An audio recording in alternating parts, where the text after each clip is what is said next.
going to serve. So, yeah, I mean, what, The what the was it term that, they the term they used was if you can't obey they had a regimen that we did calisthenics and we had pills that we took and they changed the formula and I became allergic to them and they said if you can't take these pills we're going to sell you to the military. That was the term, that was the verbiage. If you're not going to if you're not going to be able to do this anymore, we're just going to sell you off to the military. You're old enough. And so, in effect, I believe I was sold as a piece of equipment, more of a piece of as property, and then took to behind a some box store, and two guys in a van put me in the back of the van and gave me a syringe, a shot, and I lost consciousness, and I woke up on a flight to the back of the moon. You're listening to Exopolitics Today with Dr. Michael Sala, your source for the uncensored truth regarding the human, extraterrestrial, global, and political agenda. Click the like button and subscribe to this channel. And now, here's Dr. Michael Sala.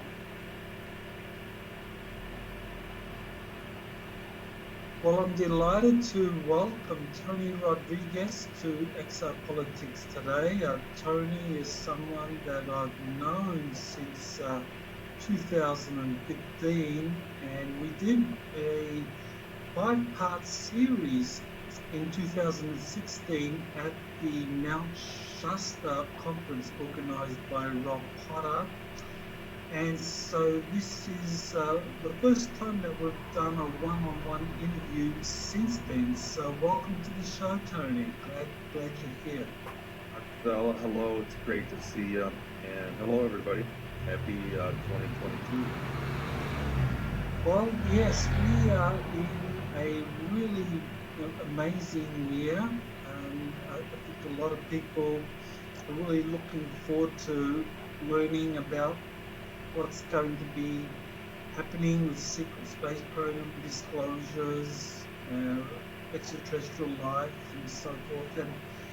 And you've had a unique experience concerning the secret space programs because you were recruited for a 20-year period, not directly into the secret space programs, but for a 7-year period, you kind of went through a support services where you did a number of things. So, before we get into the 13 years or so that you spent actually serving in the secret space program, let's talk a little bit about the 7 years, the first 7 years, from around the age of 9 or 10, where you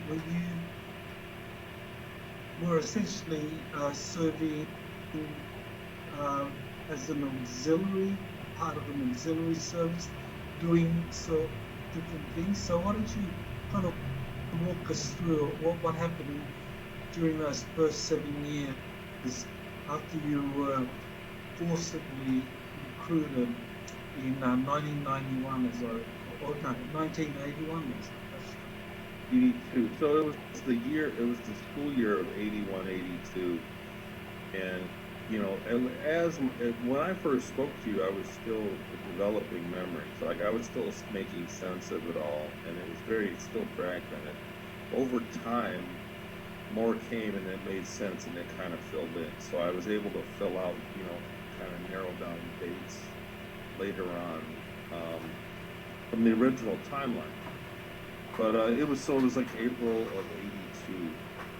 And, but those 7 years were kind of a blessing and a curse. A blessing in the way that I'm not I was able to find places on Earth now, after I left Mount Shasta, we did our first 5-part interview. I left that day and caught a plane and went to Seattle and actually drove to the house where I lived for almost 2 years during a 20-year tour. in those 7 years when I was taking the first 7. So I had been in Seattle, and it was freaky because it was confirming. You have to confirm it to yourself when you have these memories. It's too unbelievable, even when I think about things. And you have to have some kind of am I going crazy? Is this real? And I went to the house, and it was exactly how I remembered it, and I knew my way around not only the house, but the stores nearby, the gas stations. Those are places that I had all visited. I lived there for 2 years. And the lady that, they owned me, I was privately owned. It wasn't that I was doing support services, that I was owned. I was just a hand. And they were in the very first program I was in, was an offshoot of Project Grill Flame, which was a CIA remote viewing program. That funding went off and splintered off into us kids. They ran us kids through, and they were using us for, I don't want to say remote viewing, but more so just psychic service. They had found a way to bring us near to death, and they drugged us and brought us to near death. And during that state, they were able to communicate, because we had been mind fractured in trauma-based mind control. During that state of mind near to death, they could communicate with I don't know, spirits, whatever. They were channeling, and they were getting intel.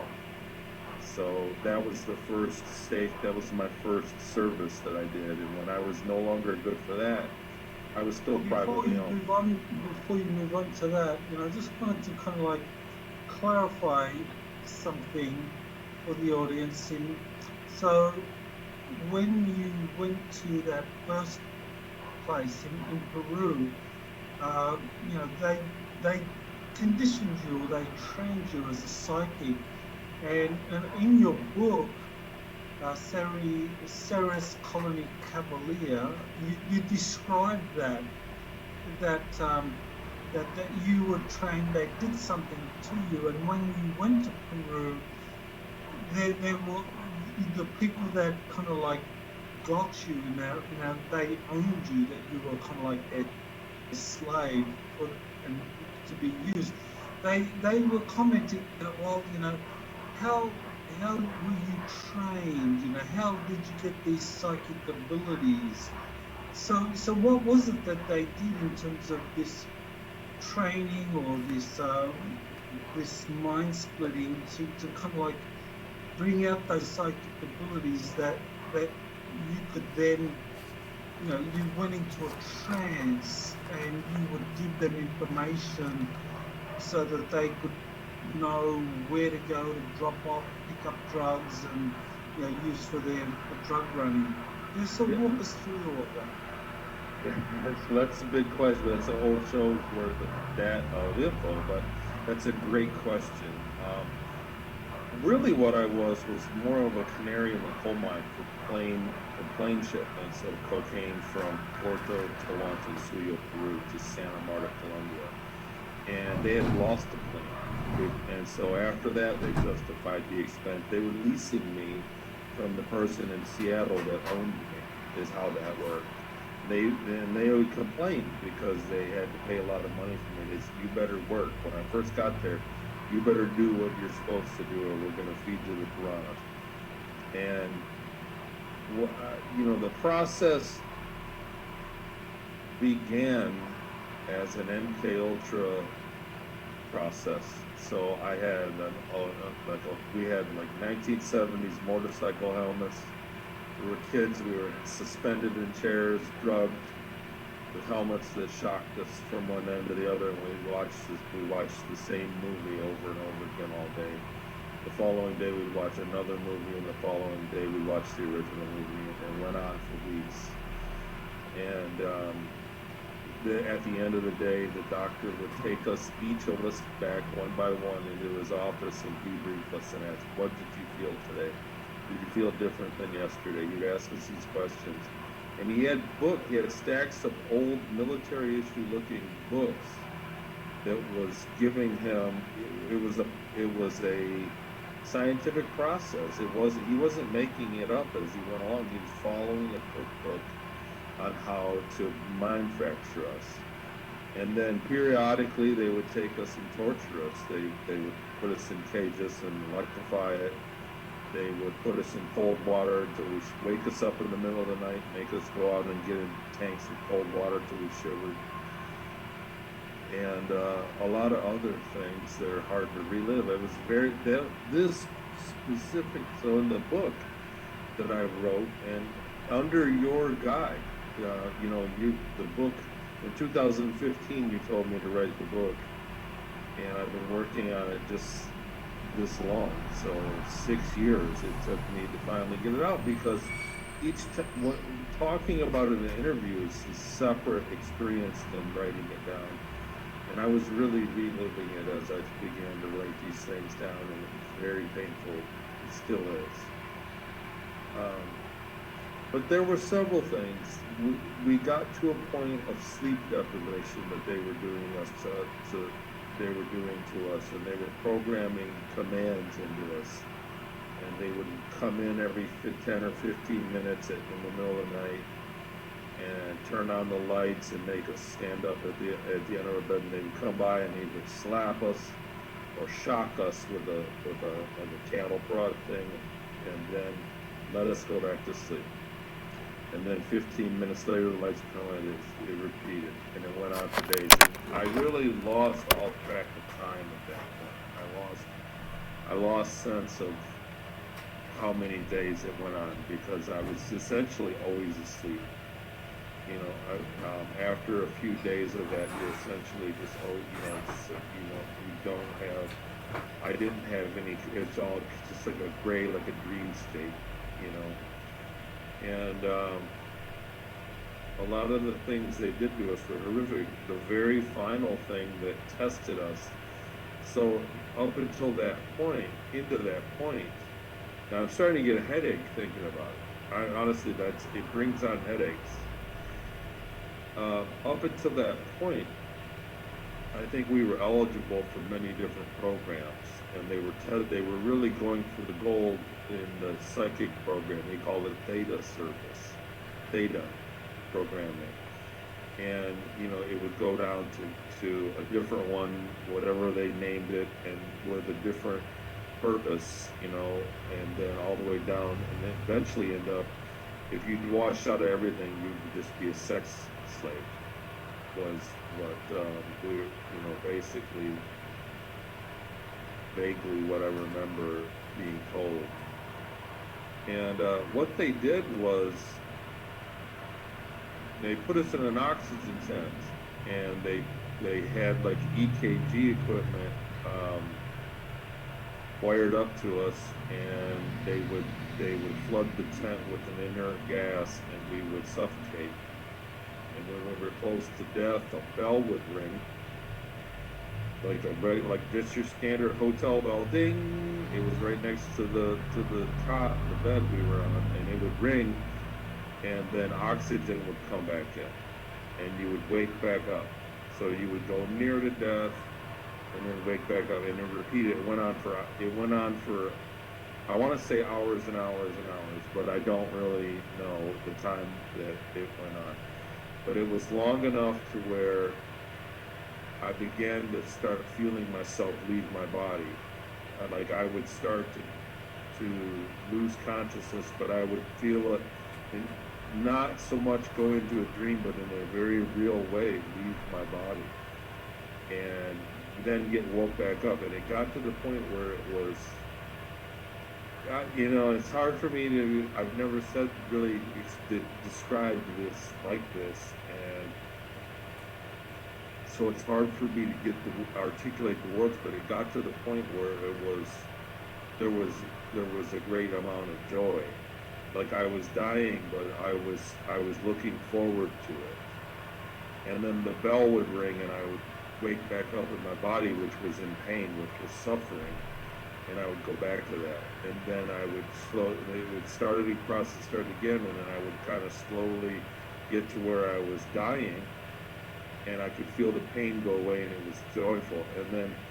And after a while, as an adult, like an adult voice came out of me, and I yelled at the person, like the nurse that was standing, and I guess the lights flickered and everything, and I said, let this kid die. Like that's the words I articulated. And then she came over and said, we got one. That was what they needed to pass whatever they were trying to do. And that was the beginning of the theta service. The next day, he let me go to sleep, and he brought me into the debriefing at his office. He said, I didn't think you'd qualify for theta. And then we went into it shifted, the entire program shifted. The kids that made it went into a remote viewing class, basically, and they let us sleep, and it began to be remote viewing, going to sleep with binaural sounds. They used, I don't want to I don't want to guiltily associate them, but they used the techniques of the Monroe Institute back then. This was in '82, or maybe '83. Like I said, I lost count, but I think it was towards the end of '82. And they had Monroe Institute technology that they brought in. We all had big headphones and stereos, and we were doing the out-of-body exercise, and he was hiding rocks in the desert, painted rocks, and he would take us out in the desert near the airfield in Newkirk, and say these 3 or 4 feet mounds. He had little flags on mounds. These are where I'm going to put them. And then we would go in the remote view. We'd go into the out-of-body state, remote view, and come back and tell them what mound had the rocks on it. He was grading that, on a scale. And there were a couple kids that were very proficient at it, got it right every time. And I remember that at first I didn't get it. I got the one rock, and then I basically ended up getting 2 of the 3 targets consistently. And it wasn't stellar. He wanted very measurable results. But that's kind of where it went. And then after that, we did a few other exercises. I think I covered some of that in the book. And then we were shipped off to our individual places. We were shipped off individual. I went back to where the man that owned me in Seattle. I was privately owned. I was a industrial grade psychic kid, privately owned. And you think about some of the nefarious things that are going on. You think about somebody that's very competitive in the corporate world or in the government world. You think of somebody that has the ability to just go and put an IV bag in a child and talk to people from the past and the future and get actual intel from should I buy this company? Should I not buy this company? If you think about that kind of stuff, that's very powerful. So just to kind of like summarize that and to get into the Peru part of your trip, you're taken to Inyakern after you were involuntarily taken into the program, into this 20-year and back, taken to Inyakern, and you're put through a kind of psychic training, remote viewing program. And I remember you telling me there was a famous remote viewer that was actually your instructor there at Inyakern, which is right next to China Lake. That was, as you said, 1982, 83. And so then you're trained and you're shipped off to Peru. And when they want you to access that theta state, you go into a trance and you give them the information and you're there for what, a couple of years, and you said you felt, you did well enough that they embraced you, and you did, and you were kind of like part of that community, but then that came to an end, and you were shipped back to Seattle. So what brought that to an end? So I don't definitely know. It was right around puberty, so it might have just been a physiological change. It might have been something that works better in children before puberty. I was also under the direction to not eat sugar. To not they had I had a very bland diet when I was there in Peru, and I was not supposed to have any sugar. It was under no circumstances because whatever drug they were giving me, they gave me an IV bag, and then that's how the drug was administered when they put me under on the airplane while we were flying. And the the guy that was my handler, basically, that was in charge of me, was the only guy that spoke English in the village, so he was stuck with me. His mother really had I guess felt, um, you know, sympathetic to me. And she would come by, and she didn't speak English, but she was a very, very flamboyant person.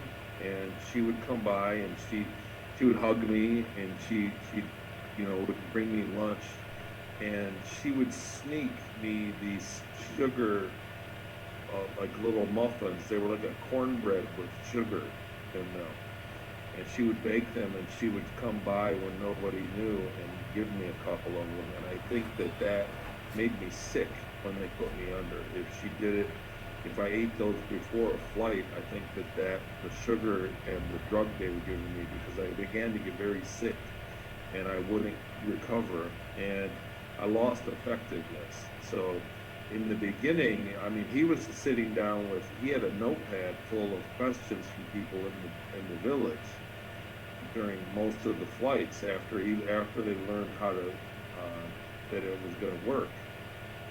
And after a while, he said that the whole time I just said gibberish, that it was like I was speaking in tongues, like he couldn't understand what I was saying. So I just lost effectiveness, and that's how. He said that they actually passed the hat, and they wanted to pay for me to stay. That they wanted to adopt me, and the village, they passed the hat, tried to raise money, but then the people that owned me, whoever they were. And he actually, I believe he said the word cabal back in the early 80s, because I asked him several times, who owns me? Who do you work for? What is going on? And I think he said the word cabal. But he said that the number they came back was ridiculous. It was $1 million that they wanted to, if they was going to stay there. And he said we raised a few $100 or something, but they didn't make an effort for me to stay. And then I was shipped off to Seattle, back to the house in Seattle. And I was there when I got back. So I visited the house once before they shipped me to Peru. And this 2 years later, when I got back, it had been remodeled, and they were running foster kids there. There were 5 or 6 other boys that were living in the basement, and I got a room in the basement. And it seemed to be a business for them. The kids came and went, and they were very proficient at what they were doing to not get caught at what was going on. And it was a big place. Mm-hmm. Yeah, well, this time in Seattle, I think that's going to be very interesting for a lot of people that are maybe familiar with the sex trade in minors, and how they're exploited and used for various purposes, but also for blackmail against politicians. And I know I read a book, around 2011, 2012 called The Franklin Cover-Up by John DeCamp. And he talked about Boys Town in Nebraska, where they used a lot of these kids as for basically to put them in compromising position. They trained them to have sex, they did mind control. They kind of did similar things to what you described, and to kind of get politicians compromised. Now, Boys Town in Nebraska, and these kids were being siphoned off or shared, where the elite had their get-togethers, their parties, so that they could do their stuff and compromise politicians. And in your book, you talk about some of these parties at this place in Seattle. So I'm wondering if there's an overlap, like some of the kids that were used, and you as well, that part of the goal was to use you guys to entice or entrap politicians so that they're filmed having sex with a minor, and then that politician is owned by the cabal. So, okay, I don't want to get extremely graphic, and I had a feeling you would get straight to the hard questions, and that is absolutely what was going on. So since we've spoken, so I haven't really spoken to you in a very long time. I've been continually researching my own evidence, and I've had people help me. I've had people that were private investigators volunteer to help me and do research to try to prove, because if I can prove any little shred of this proves a lot of the technology, and it's a kind of a big thing. And I found there have been correlations between the place where I was. They had a garden, like a round stone garden that was built, and Epstein had a property in Arizona that had the same kind of garden built, so you could identify it from the sky. There are many people that are involved. They all seem to have the same kind of homes, very clean, very big, and expensive, with many bunk beds in rooms where they keep kids, and you see them for sale from when you look at elite people, their houses that they sell, and then you go in there and Zillow, go, why does this person, there was only him and his wife, why do they have 20 beds in their house? Because they were running because it's like an underground network of where they're running kids, because kids came and went. I didn't never really made friends with the boys that were there because they never stuck around. I stuck around, and I was told that I was the only one I was told to never speak about me going to the moon and speak about the base on the moon to those kids, because the rest of the kids were not in a 20-year return program, like career return program, like I was. So, but that is exactly right. We were told during the parties, we were drugged and led out to parties, and it was the atmosphere of the party was very hedonistic, and most people didn't participate, but plenty of people did, enough to where they normalized it to be having sex with not only boys that were underage, but girls, and they were on the other side of the field. They had girls there too. But we were told as boys that we always had somebody there that was like a security, that there was a print carpet, and we would have faced in a certain direction, because in the distance, and what I mean 100 yards across, it was a big field. In the distance, there were bushes, and we were told that there was a guy with a camera over there, and we were to face that direction so that they could get pictures, and we weren't to say anything about it. So that was something that was me and you started talking about it in 2015. I went on record, I emailed you back and forth, and I told you when I got my memories back, and this is something that nobody else had came forward with back then, and made this kind of correlation. This is before Pizzagate, before the Hillary emails, before all that, and I was reluctant, but I was kind of just turned it.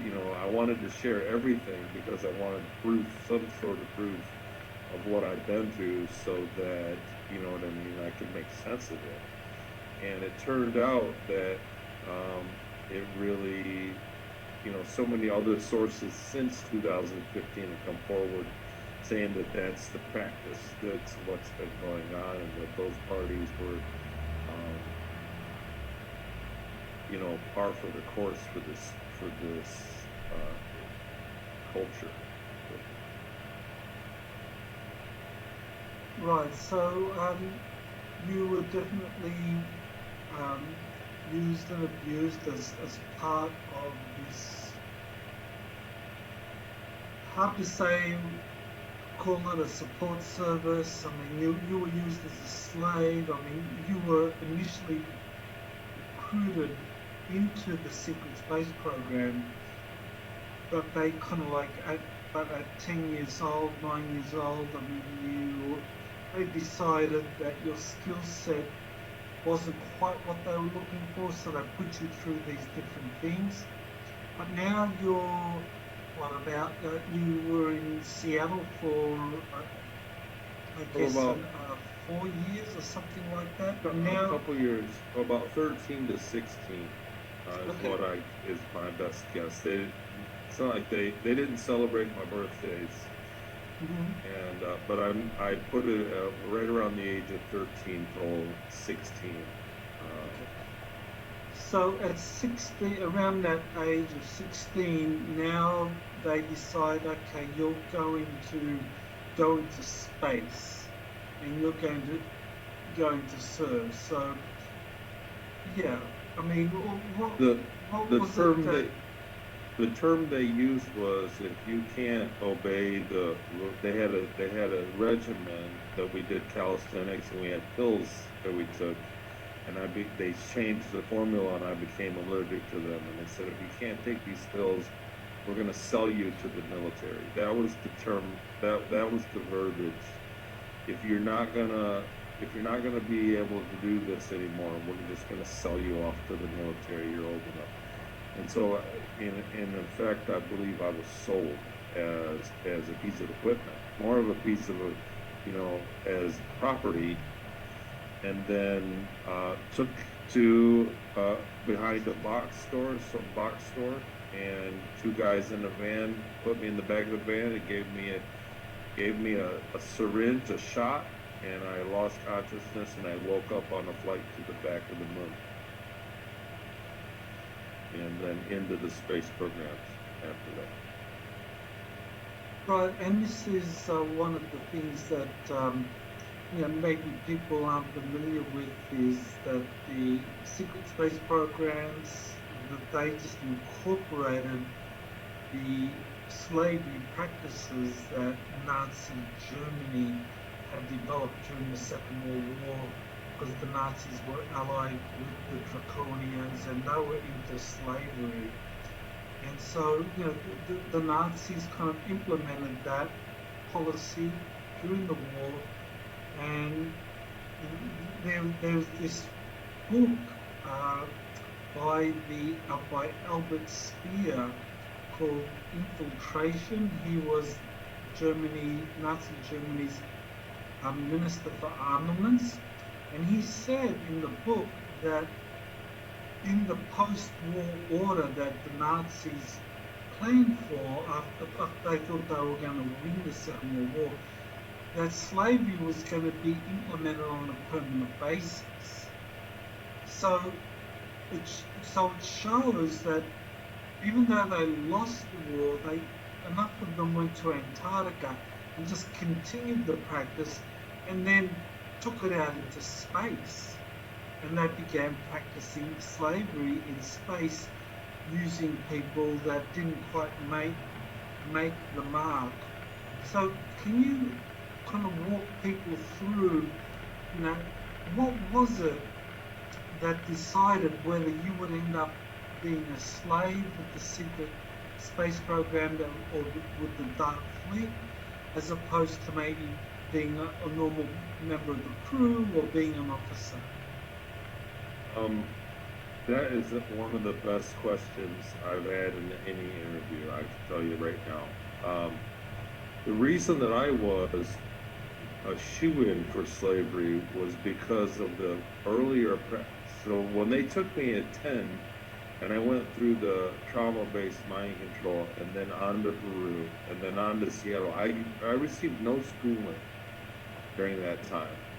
I had no schooling, no training or whatsoever. So I was basically illiterate or very, very slightly literate. So I didn't have the academics because they tested me. So when I went into first it was a soldier program, and so I didn't need to be smart at all. I was just a body on a field. And when that program was canceled, they put me into an aptitude test. And during that time, if I was smart enough, they would have put me in command. In a command program. But I wasn't. I just didn't pass the test. And then I wasn't smart enough to go in and get any kind of communications or negotiations or navigation, any of those jobs. I just didn't qualify for because I was very illiterate, very unschooled, and mind fractured. So I was emotionally not as stable as a person as I am today. Back then, I was very, very, very much so handicapped. So they did aptitude tests, and I qualified for skilled labor. Was where I went, and that's how I ended up, on Sirius, sold off to Sirius Colony. I was not groomed for any of the positions to answer your question, the other part is how they justify slavery. The Germans had and it's unfair to say Germans. I would call them the Deutsch. They identified as the Deutsch culture. Deutsch.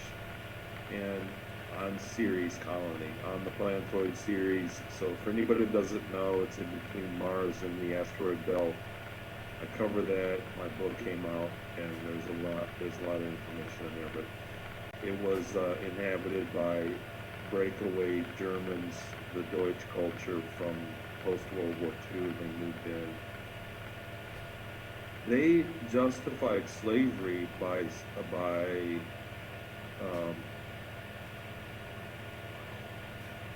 believing that the slaves were criminals. So slavery was a punishment for criminals. So if you were, they believed that all the slaves were criminals from Earth and Mars. They had been lied to that the Earth was destroyed. Much of the public thought that the Earth was destroyed. A lot of the military was aware that it wasn't, but even the cadet levels, they were told that and it was a taboo subject. Their culture was very restrictive, and there were things that you weren't allowed to even speak about, and people adhered. They were very heavy-handed when they passed rules like that. But the average person on Ceres Colony believed that the slaves were criminals from either Mars or Earth or somewhere. They thought that you just somehow deserved slavery. And in fact, there were times when I had discussions with, members of the ship that I was on that were senior staff, senior officers, and after they got to know me for a matter of years, they said that I wasn't like all the other slaves because I had more morals than a typical slave, because a lot of the guys, it was like being in prison. The place where I lived, the barracks that I lived in, was much like a prison lifestyle. and the people in there, the men in there, behaved like people that you might find in a prison. So they were targeting for that role. They were targeting, uh, the portion of society that's criminal. And that's another part of my research is that it turns out with the 13th Amendment in the United States that abolished slavery, it's absolutely perfectly legal to enslave somebody that's been convicted of a crime. They don't say what level of crime. And then there's also a correlation between that and the practice. When you think about it, we have we have the highest population of prison inmates in the world, in the United States, in the privately owned prisons. So, I believe that that's a labor force, that they put people in prison in the United States far more easily than they should. And now they're convicted of a crime, so that has the moral justification to them up there that we're just taking criminals and these guys deserve it. And instead of doing 3 to 5 years in prison, you're doing 23 to 25 years in prison with hard labor in the space colony. That's my theory, and from what I lived through, and I believe that that's kind of how they morally justify it, because it's a horrible practice to. How do you explain it to your children unless you take some kind of moral high ground? And I believe that's what they were doing. So Ceres was one of the home bases used by the Dark Fleet, and they had colonists in our solar system and elsewhere. So did you ever get to visit some of the other Deutsch or German Dark Fleet colonies and spend any time at any of these? For the most part, no. There were storage facilities out beyond I want to say, into the Kuiper Belt. So there were giant chunks of ice that they had went in and tunneled out and made storage, like warehouses, facilities, and we would go there quite often.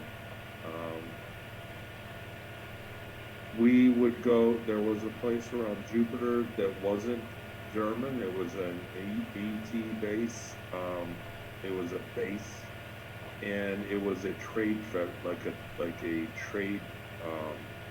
it was access for them to access other systems in the galaxy and beyond that were available to do business with, and they would like a bulletin board system. And we would go there quite often, sometimes every day, and they would go there and acquire places to go because you had to get permission to go to another system and begin and open up negotiations. They wouldn't just cold call and fly into another system they could get fired upon. And so they would go there and make arrangements to visit and begin trade. And that was the bulk of our missions, were trade missions. So we didn't do a lot. Sometimes we did take people from A to B from places in the solar system. Most of the time we went either to the Kuiper Belt, to the Earth, or to Jupiter, and back to Ceres. When we did inner solar system, that was 90% of our trips that we did, moving cargo. And then extrasolar system, and we would do a few trips like that in a day, and then go to another star system. And they had a very tight schedule, pretty much every day. So when you say going to Jupiter, are you talking of one of the moons of Jupiter? Are you talking about the upper atmosphere of Jupiter? Exactly where in Jupiter did you go to do the trade as part of this merchant ship that you were serving on? Well, there's quite a bit of activity around Jupiter. There were times when we were in orbit around Jupiter. I don't believe that we ever went into the clouds of Jupiter. And there are places there that we were not allowed to go. I know that they did have. They said that they did have representatives that were on Ganymede. They did talk about a large not a city, but like a large facility on Ganymede that was like a diplomatic place. That they did have diplomatic people there at the time, but our ship was not allowed to go there. We did flybys, and sometimes they would let us. You know, it depended on schedule, but they would say, "Hey, we're gonna do a flyby of the moon. You guys can go to the window and have a look if you like." But for the most part, I just tried to catch up on work during those. But there are several bases, space stations that are around Jupiter that are hidden in local phenomenon around there. Some that are in like vaguely outside of time space, and there were some of those that we went to. There was one that we went to that I believe was an Orion group base, and whenever we went in there, they said that the computation for the computer on the ship couldn't do it, that they had to actually acquire the computation because they would go in and end up at the wrong time. They'd be in the right place, but in the wrong time. And they would get it, it would be punishable by death. And if they had to come out, was just as complicated. And there were times when we went in and we came out, there was once we came out 16 hours in the past. And so we had to wait before we could go home. And instead of working an 8-hour day, we had to wait another 16 hours. So they took a very slow path back to Ceres from there. Instead of flying as fast as they could, it took 16 hours because they couldn't coexist with itself before they left, kind of thing. But so there were actually many places that I don't know all the names of the moons around Jupiter, but most of them have some sort, if they're of any decent mass, then they have some sort of either a ship parked on it or a can parked on it that somebody has set up a shop, because it's a very busy part of our solar system. Not only our solar system, but this region of space is very busy. Mm-hmm. Yeah, very interesting, because I know there are a number of contactees that say that Ganymede is the home base of the Galactic Confederation, or some ancient extraterrestrial civilization. So it's very interesting that they wouldn't allow these dark fleet ships to land there or engage with that particular moon. Very interesting. I've heard a lot of it from other people that had on the show recently, and it's really a good feeling to hear about that stuff, because the things that I remembered that are confirmation. Any kind of confirmation is just, you know what I mean? It's very gratifying, because it can be a very lonely place to be the only person talking about this kind of stuff. And so to hear other people confirming what I remember, and whether or not I've spoken about it when I remember it, then it's a very, very gratifying thing. So Ganymede, and then I guess there was another race that was absolutely hostile that was on Pluto, that we couldn't go to Pluto, that they were absolutely, and Venus. These were completely off limits, and there were places around Saturn that we did visit quickly, but we were also basically not allowed around Saturn either. So they had diplomats, so there was a very strict set of orders that we had to obey. That the Ceres colony, the other members of the Dark Fleet, if you want to call it that, other members of the Dark Fleet would go there and do business, but the Ceres colony specifically wasn't allowed to go in many places. So a lot of places require permission before you can go there, even if they're neutral. Now, I remember you saying that during your time on the Dark Fleet merchant ship that you did some stops in Antarctica. So you want to describe exactly what happened, where did you go in Antarctica, how long you spent there, and what you saw?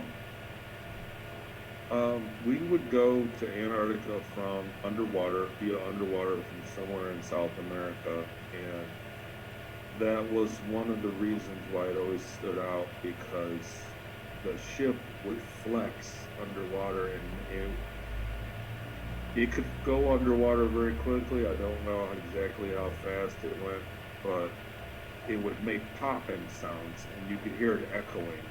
You know, it pop, it would flex. And so I was terrified of it. I wanted it to be normal.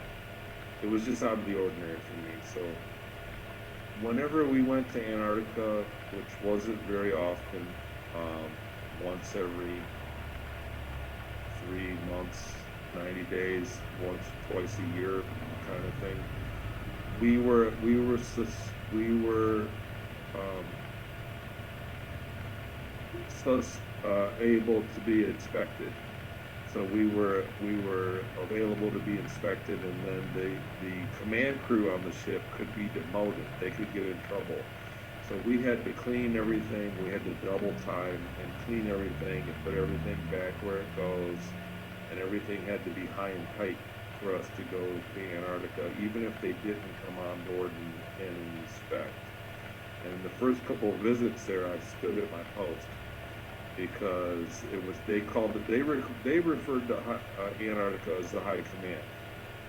So when we went there, they were visiting the High Command. They were visiting the brass, and there was a couple occasions where we opened the cargo bay doors, and I stood on the cargo bay and I looked out and saw, and I remember the temperature was right just around like 50 degrees in there, just under 50 degrees, and you could look up and see the ice, and um, I don't want to say bright sunlight, but there was lights on in there, so you could see it, and it was quite a distance up, and it looked like grass, or something was growing like a field of grass that was wet, it was muddy, that led, and then they had a fake, like a military engineered, not a two-track road, but like from the area where the ship came in, we came out of water and the ship parked. From that area to a set of buildings that were in the distance, they had a road that was engineered, that was military, and there were lots. It looked like it was littered. Like they left a lot of military equipment just littered around, like old vehicles that were left, that they had left. There were ruins of shacks and things like that they left. It wasn't taken care of where we were. But I remember that they had done the math on how long it would take for the ice. I said, this is obviously not a permanent base. I remember talking to somebody. I said, this is not a permanent situation here. The ice is melting, and because it was warm in there, and they did the math, and it was 300 years or 100 years or something like that until the ice was going to finally, before the heat inside that bubble was going to melt through and the ceiling of the cavern would collapse. They knew, they were aware of it, and they said that they would evacuate before that happened. But I never went into the buildings. I never actually went into the base. I stayed on the ship, and but it was unimpressive for me at that time. I was very unimpressed. Other than the heat, the fact that it was comfortable, that you could be under the ice, and I was in a light jacket and I was comfortable. Do you remember, or did you know what part of Antarctica this base was located? No, No,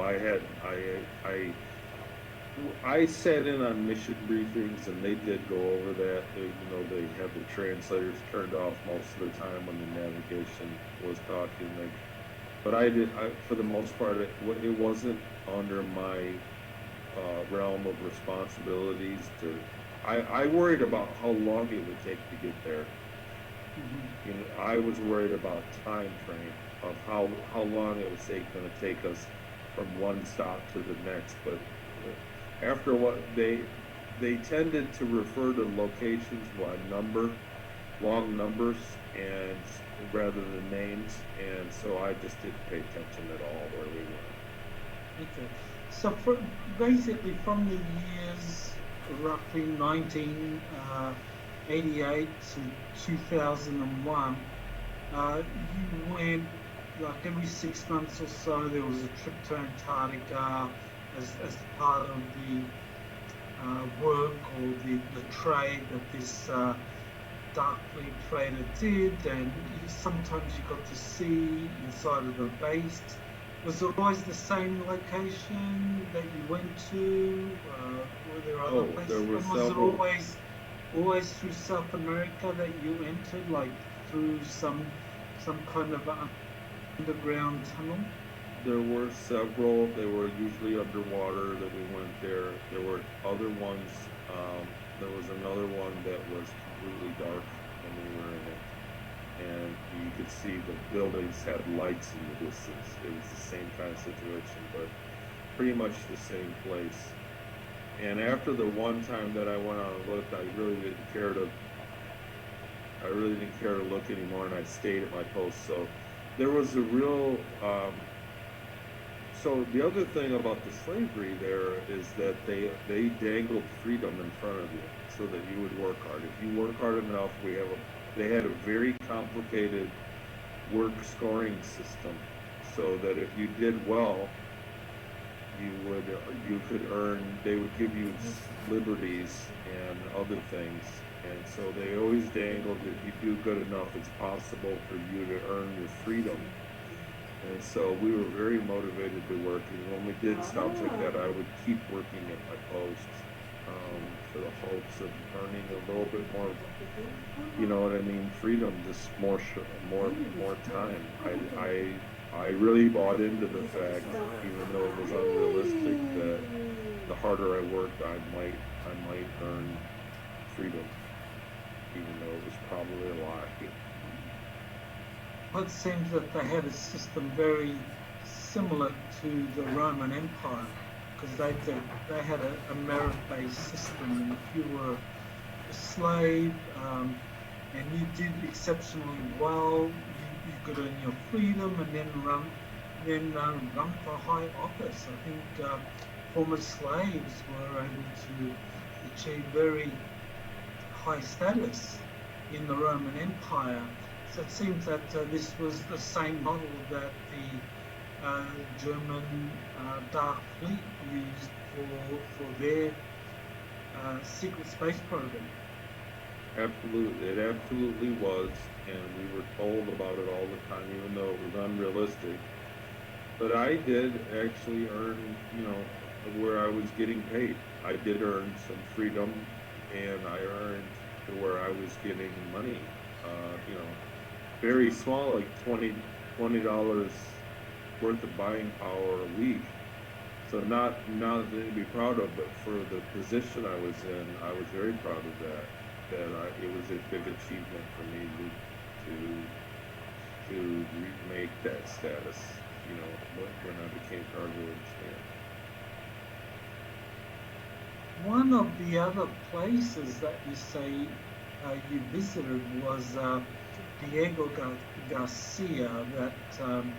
That's a place. What is it, in the Indian Ocean? That's very secretive. That is actually leased from the British Navy. That I think it's the U.S. Navy or the Air Force actually leases that base, that island, from the British and uses it for all sorts of clandestine activities. And And a few people have commented about it being used for the secret space programs, but you also remember visiting Diego Garcia. So why don't you tell us what happened and what do you remember? Look, we went there quite often, and we took a lot of. We picked up cargo. We would drop cargo off, but very little versus what we picked up. So we would drop off a half ton of cargo, and we would take 3 tons with us. The reason I remembered it when I got my memories back was, well, I mean, we went there so often, but we made jokes about it that we're going there to pick up Russian missiles off a Chinese ship at an American air base with an Italian first name and a Spanish second name in the Indian Ocean for some German. Like we kept adding on to that joke, and that was something. And when I remember this, when I was beginning to contact you back in 2015, I really was unaware of what Diego Garcia was, and I went and researched it, found it on Google Earth, and I went, wow, that is exactly how I remember it. We would go there in the middle of the night, and there were two. Now I remember Navy, that they were naval officers. I remember that it was the Navy. So I don't know if it was the Air Force has it there or not, but I remember that we were dealing with U.S. Navy. But there were two officers. We had something called a spider. We called it the spider lift, or the spider web, and it was a elevator that lowered us down. The ship was hard capped and never could touch a surface. So when it was over land, it had to stay 10 meters above the land always. The computer, they literally couldn't set the ship down. It would always float weightless.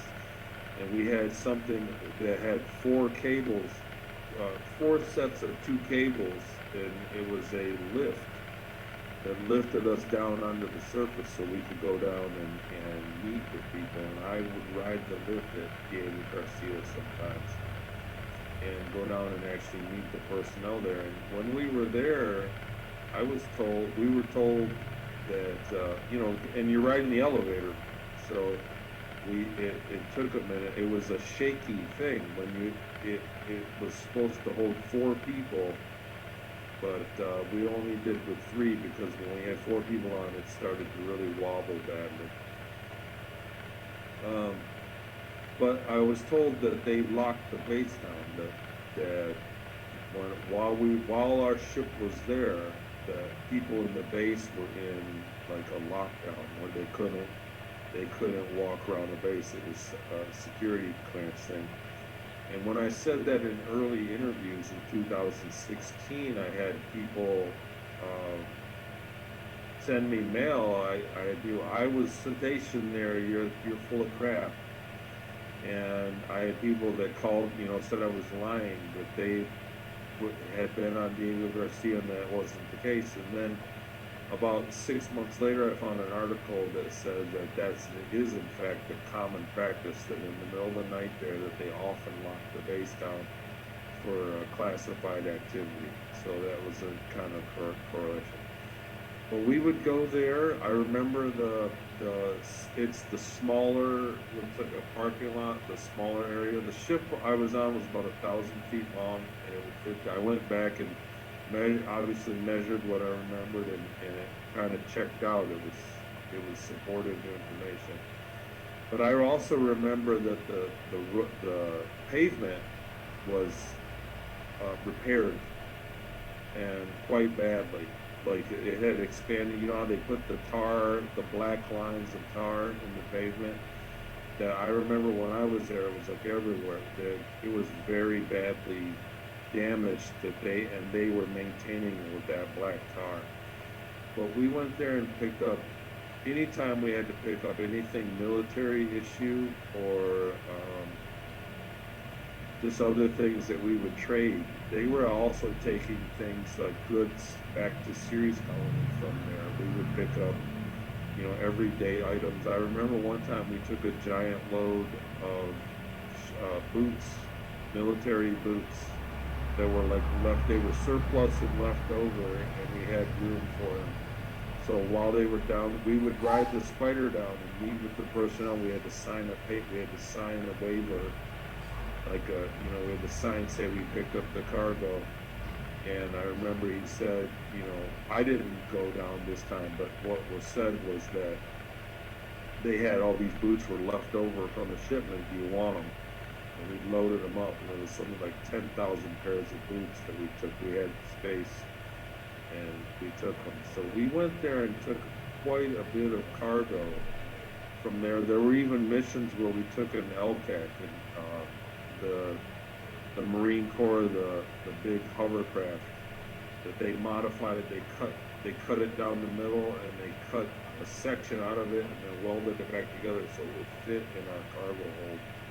And we took one of those so that we could access another species on another planet, a water planet, that was just like the Earth, that it was at the same level of security as they were unaware that the populace on that planet was unaware of extraterrestrial life. We were the ETs. And so we went there, and we had the ship went down on their ocean, and we took the LCAC in to do negotiations with them. So that was a mission that I participated in, I always remembered. But that was at Diego Garcia that we picked it up. Okay, so your experiences verified that the US military had made agreements with the Dark Fleet that they were allied in terms of technology, and there would be exchanges that in exchange for whatever technology or know-how the US military was getting from the German Dark Fleet, the US would supply all kinds of resources to the Dark Fleet for the colonization of the planet. Yeah, absolutely. That was absolutely the case. There were times when we took naval officers with us, and they had volunteered to come on the mission and have their memories erased. And during the mission, they were abused by the Germans. That they were, treated very badly, hazed greatly, and just treated bad during the mission because they were going to have their memories erased. So when they put them back, they had no, they wouldn't have known it. So it was a very abusive thing that happened. But I remember that happened too. That they would volunteer to go into space for a matter of weeks, a week or so, and then be put back and have their memories erased, just so that they could have the experience. And during that time, I remember that the Germans picked on them quite a bit. The Deutsch, the series colony personnel, picked on them. Well, that's really fascinating that, so we're talking Navy officers that basically thought that they could have an experience on one of these German Dark Fleet craft and find out what's going on out there, but the agreement was to have the mind wiped, and so exactly what was the benefit to them? I mean, would they remember some of the stuff? None of it. What was the purpose of that? They just said that going into it, they couldn't turn it down.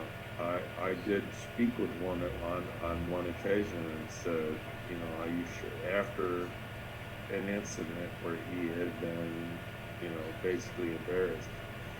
And I said, why did you even come up here? And he said, I couldn't turn this down, could you?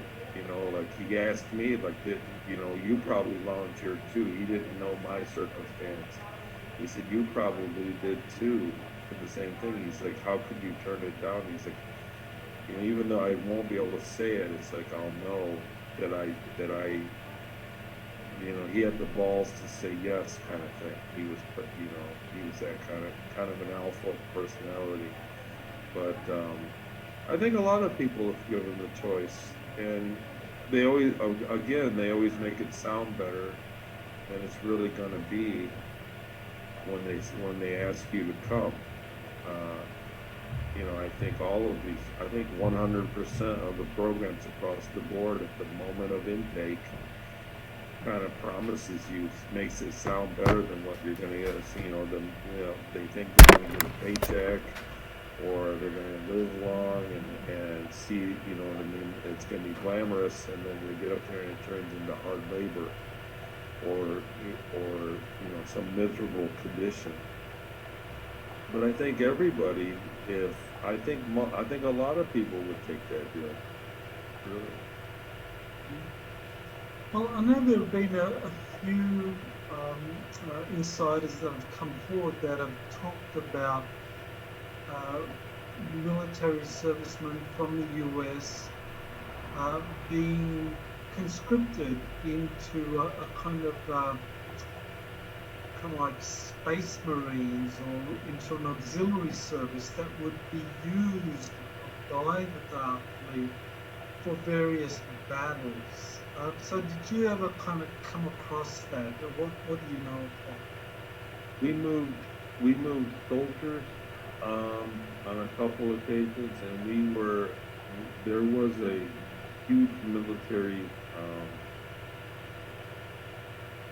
a huge military action that the Orion group had.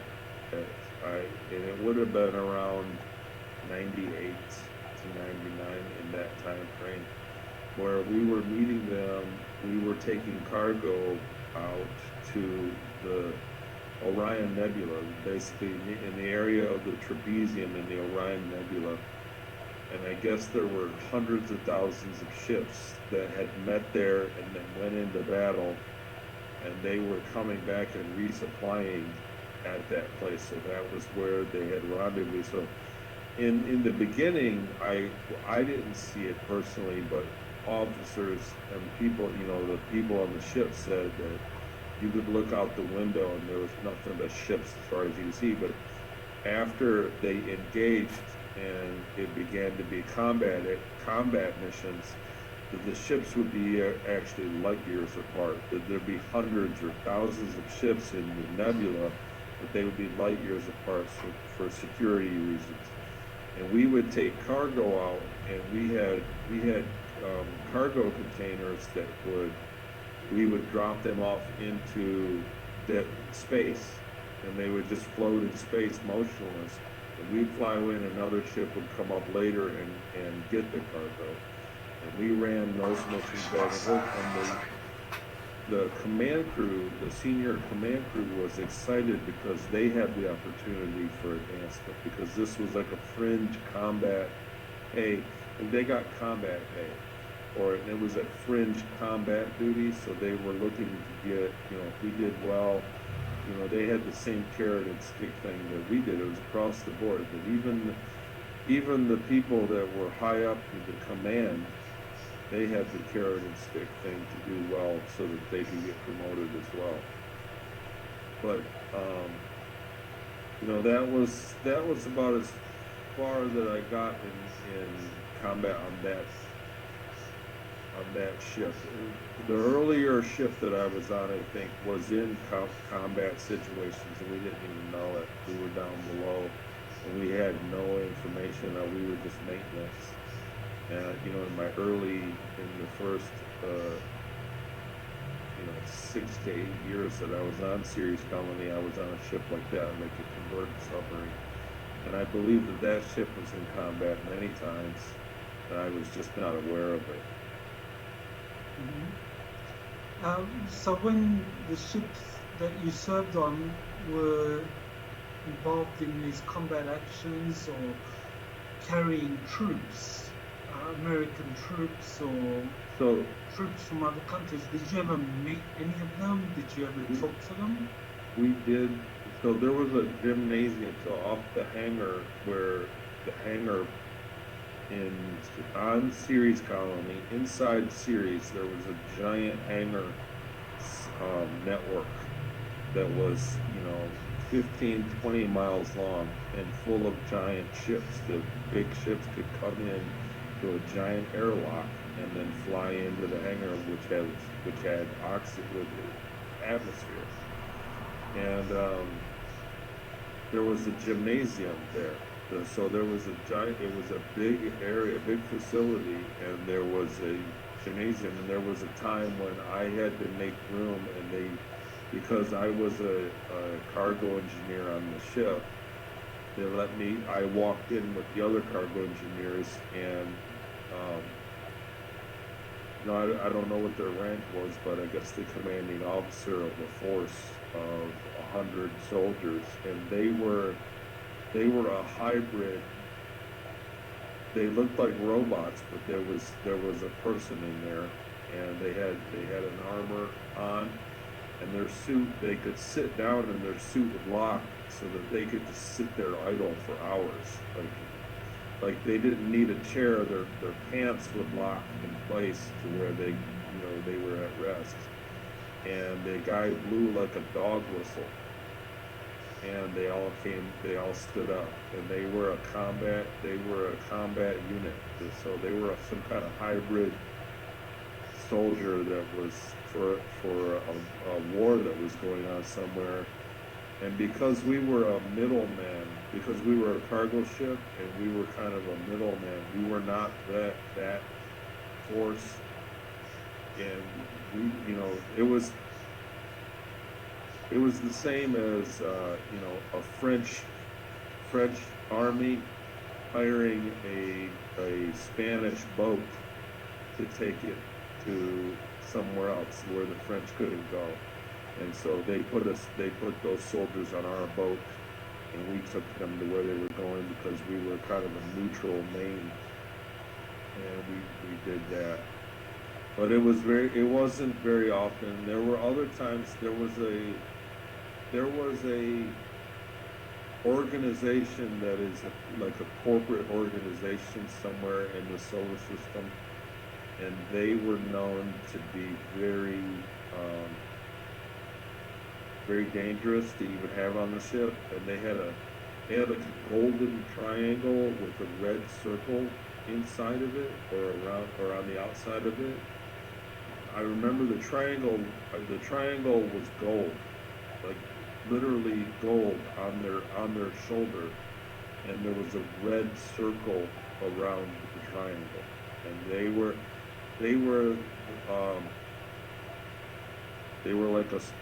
a corporate combat unit, or you know what I mean. They were a corporate security unit, something like that. And they actually had rank over the officers of the ship that we were on. And I remember that those guys were on the ship for a matter of a few weeks at one point, and we were ferrying them back and forth.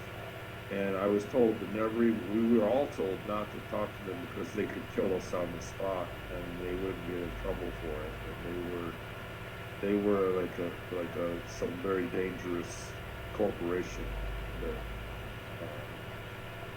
that was in the solar system. So I don't remember the name of it, but I do remember the insignia. Mm-hmm. Very interesting. Now, I know in the book you talk about the shuttle that took you to the moon, and you said on the back of the seat it had the insignia for Douglas Aircraft Company. Now, I mean, that's very interesting to me because I know Douglas Aircraft was very much involved in the US Navy's secret space program in building craft. So, what other companies did you ever see or insignia for that we would know of? You know, the ones that I saw, I didn't take note of.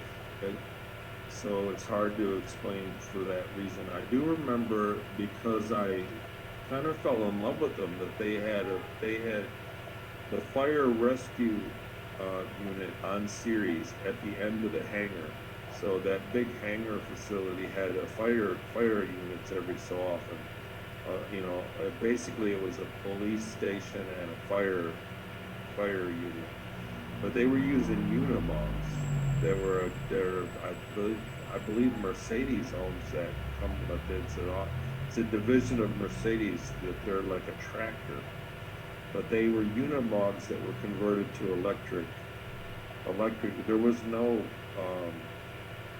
gas power. petrol fuel powered things on series at all. Everything was electrical. So they had been modified to be electric, but they were still these big, impressive, very impressive looking fire rescue things. So that was something that they had there, was a European. I remember seeing some of your information when you talked about Siemens company, and that seems familiar to me, but honestly, I don't have a clear enough memory of those things to really confirm it or deny it. The things that I remember clearly tend to be more emotional memories, not so much, you know. I think that the deleting the memory wiping process that they did was not just one session; it was several sessions, and they targeted certain parts of the brain to delete. They go into a certain part of the brain, like you know, geometrical memories, and delete those. And then they used a different technique to go in and delete things like names. And I think that I remember a lot of things, but I can't remember the names. I'm just really, the names of my coworkers, the names of the streets and the businesses and the ships. I really have a horrible time remembering the names. That's why I'm so impressed by Elena's work, because she's got the names of all the races in her books. But when I look at them, they sound very familiar to me. But I still, even when faced with the information, I still can't remember the names. And I know that I knew them at the time. I know that at the time, I knew the names. But the Douglas one was that part of the book. I really wanted that to be in the book because that timestamps it, the craft that I was on. Because the officer that was my chaperone told me that that company didn't exist anymore. So I found, and then I researched and found that they basically became McDonnell Douglas. And I had asked him if they were going to change the logo, and he said they're never going to waste the money and the resources to change the logo on the seat, even though the company is a different name now. And he actually showed me a piece of paper that was an old logo of Douglas aircraft, and he said that they had been going to the moon for a very long time, because I thought that I had been on a flight along. I said, man, I was on this thing when they started going, and he said, no, we've been doing it much longer than that. So this was in '86. It would have been about '86 when I was on that ride. Yeah, right around '86, '87 in there. And so it still said Douglas on the seats, even though I believe it was McDonnell Douglas at that point. Very, very interesting. And that seat, we're not talking a seat that would be found on a normal commercial airline. This was something that was specific to space travel? No, it looked like an airplane. So it was much like a 747. It didn't have the screen and it did. I think it might have had the tray that folded down too. The exact, you know what I mean? I think it still had the trays, but that's a vague memory. I just remember, and I had woke up from being drugged at the time, so I mean I was like. It was groggy, but I remember seeing Douglas and remembering that I had been on that flight for years prior when we went to flight to the moon, that I was on a similar craft. And it was just like being on an airplane, except when you look down the rows, instead of 9 or 10 seats wide, it was 20 or 30 seats wide. It went for a long way to a very wide cabin. That's what I remember the most. And then the larger one that went to Mars later had holes that, so if there was no gravity, that you could grab. There was actually places so often that you could grab something if you were floating above the seats. But that one that I was on to the moon didn't have that.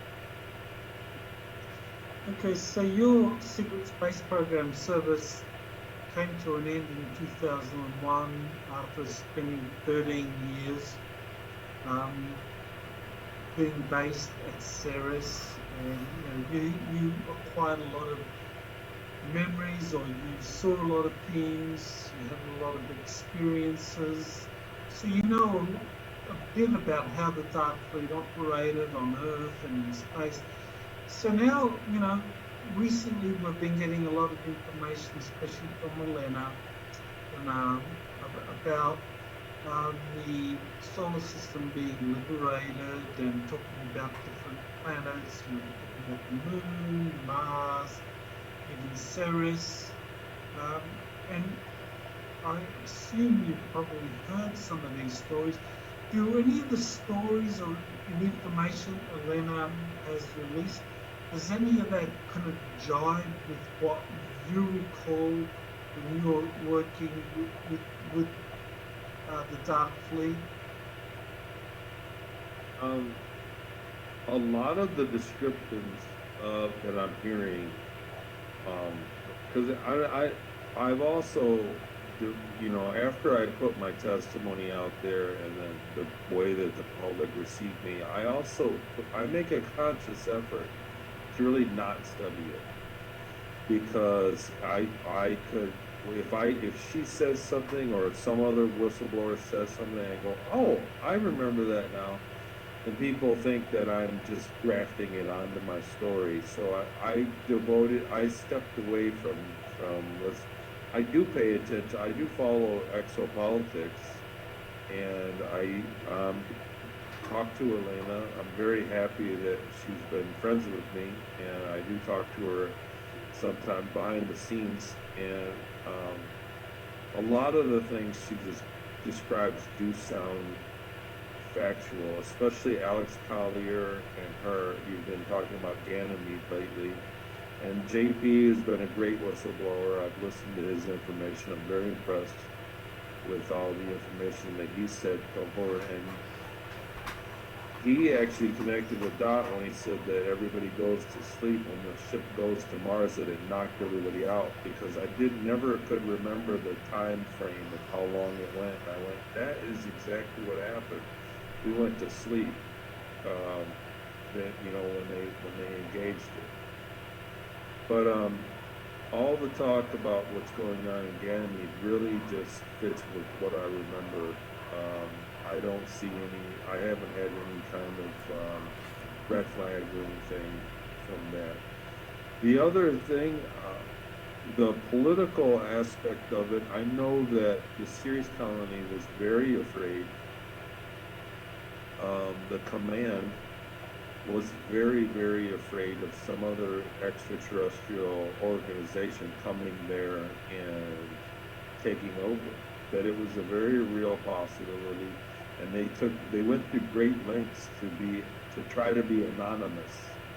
In other words, when they did trades with other worlds, when they interacted with other species, they tried to make it to where they didn't say, hey, we're from Ceres and this is where our planet is. They went through great lengths to be obscure where they were from, because that was something that they were very worried about, another organization coming in and just kind of taking over and replacing their command with their ways, because they're aware that most species out there did not approve of slavery. Their mode of their political structure, they did not approve of that. Most of the people out there, they wanted to do business, especially the advanced ones. So the more advanced they were, the less likely they would have slavery. And so they were aware of this, and they went through a lot of trouble to hide their identity and to hide where they were coming from. And in fact, Ceres, they made rules to not put any structures on Ceres, even observation. Like a lot of planetoids that are out there have some sort of like a tower or a stand where they just have surveillance equipment on the surface of the rock. And Sirius didn't even have that. They went through great lengths to hide even that stuff. So they had eyes to see what was going on around the planet nearby, but they hid it. They went through great lengths. So with what's going on, I mean, my service there was, from the 80s, 86 till, and really it was right around, I picture it was right around 2000. So because I was doing temporal flights, the ship would leave and come back just a few minutes later. It was flying, and I did the math, and after about 6 years of that, it cut off a year and a half of my time of my 20 years. So I was out there for 20 years, but it was really around 2000 that I went and I was returned, because all those temporal flights added up to that time. It was they are pretty precise about it. I guess there's intergalactic law regarding the 20-year return, that you have to go back at, that particular program that I was in, there was laws that they had to put me back, and they had to obey by that, because that would invoke some sort of other intervention by some other more advanced species that gave them the tech in the first place. So, but what I'm hearing, I'm very hopeful. It's very profound news when you're talking about liberation of Ceres colony and the rest of the solar system. We are seeing things bubble up on the ground here that do support it. The power structure, the funding of the power grid being rebuilt, and you're seeing technologies getting rolled out quick. So we are seeing things that do support that bubble to the surface. But I don't see any red flags, but I also don't have any supporting evidence of current events.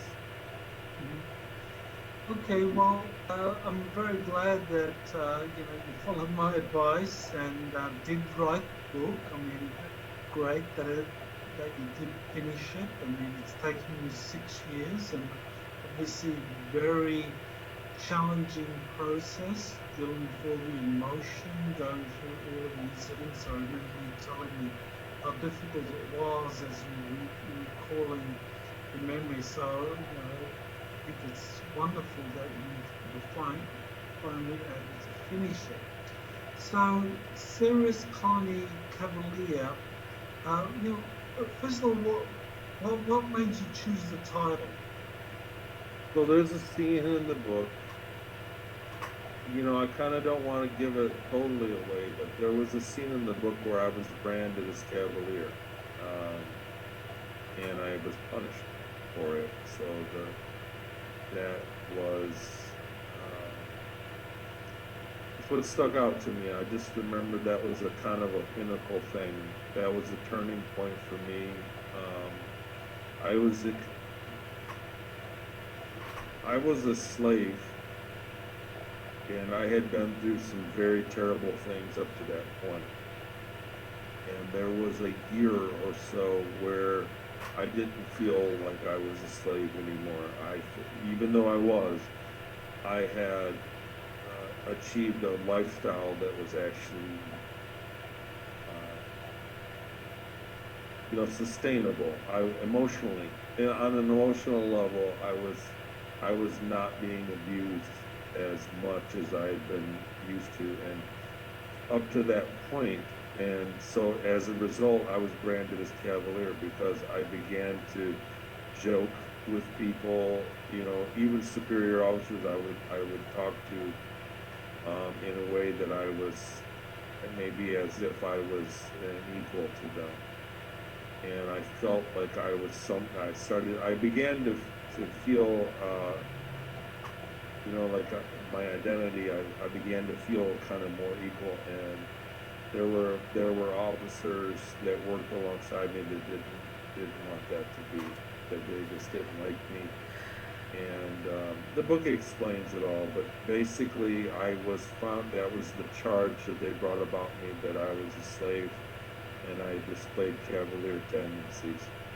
And so I was punished and reconditioned for that. So that's Well,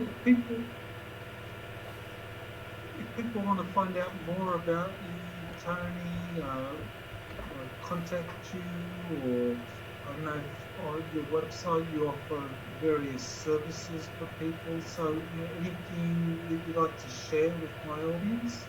sure. So I do. So coming forward with all this information is that, I did it very cautiously, and I didn't want to take money for anything um, in the early days, because I just thought that it would make me look like I was a profiteer and I was, you know what I mean, susceptible to being bought. And so for many years I didn't, and what happened was it just snowballed. And we're talking about every Saturday for the last 4 years that I've devoted to speaking about this, or trying to disclose what happened to me. And it just takes up so much time. I met Jackie Kenner, who is my co-host on my Patreon show, Talks with Tony, and she's a very, you know, she has a lot of business acumen. She's very good at business, and she's the one that kind of talked me into, do this, and it'll cut down, because I just got too much traffic. I couldn't keep up with everybody that wanted to talk to me at one-on-one, and they come in pulses and do the interviews and everything. I just had too much to do, and I was starting to not get back with people. There's people I don't get back with. And so we put a consultation on there, and then I developed a memory course. I've developed some techniques that really help to expand. When I began to get my memories back, I remembered the bullet points, but I know, when you get those things and you got erased memories, I know that I had to brush my teeth. I know that I had to go to the bathroom. I know that I showered, but I couldn't remember those things. And I thought, well, if these memories are real, then I should be able to access those memories too. And so I developed exercises, and it worked. And so I made a memory course. It's I think it's an hour or 2 hours, and they're just exercises without going through the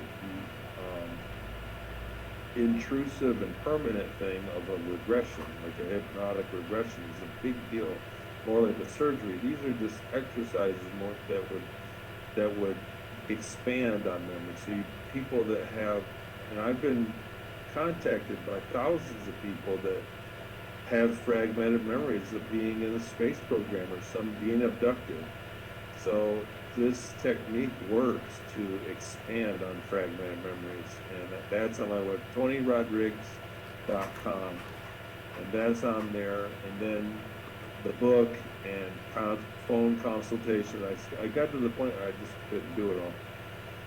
The book was a lot of work, and I couldn't have done that without Andalera, somebody helping me transcribe it, and Jackie Kenner and Alex Murphy, people that helped me edit the book. And I'm glad it's over with. It was a great deal of work, and there for a while last year we really saw a lot of people scrubbing our information. We saw, a lot of my interviews. I was coming up on 200 interviews, and more than half of them are off of YouTube now. They got scrubbed off there. So we've really seen an active suppression of not only all the local political things, information on the internet, but the secret space program information has been very embattled as well recently. So that's why I went on the Patreon. But I'm happy the book's out there, because it's hard to undo the book. It's done very well since it's been released. And there's a lot of things in the book that I never can discuss in an interview, because they're personal, just interpersonal relationships that are in the book. So I'm very happy that that's over with, and I kind of feel like I can start to get back to a normal life and work on a second book.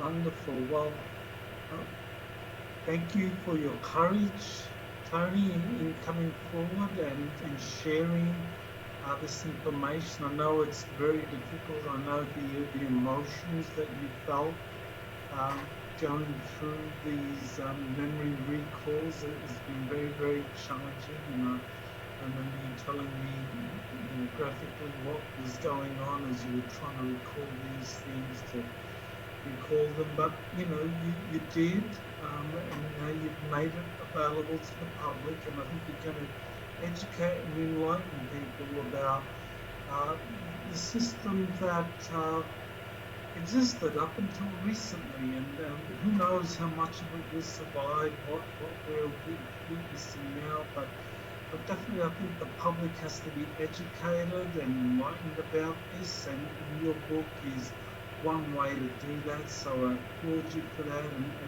thank you again for your courage there. Thanks for having me. It's been great to be here. I will say this, that when you look back historically at all the secrecy, this is how they've gotten away. The secrecy is the main technology. It's the main weapon that they've used to get away with abusing the public, mankind. And speaking about it is basically that's all I got. And I think that kind of putting a light on the secrecy is the best weapon we've got right now. When things are not secret, on a grand enough scale, then we're in a better position to do something about it. But for right now, we just need to let people know. Most people are still very unaware of what goes on and what's happening and what's even possible with these technologies. So secrecy is the main enemy right now, and letting people know is the first order of business. And then when enough people know, then we'll be able to do something more proactive about what's going on in our backyard. So that's the best step I could do is just get the book out there. So thankfully, I think I've had some help from up there. I think I've had some help to help me get this far, because there's so many other people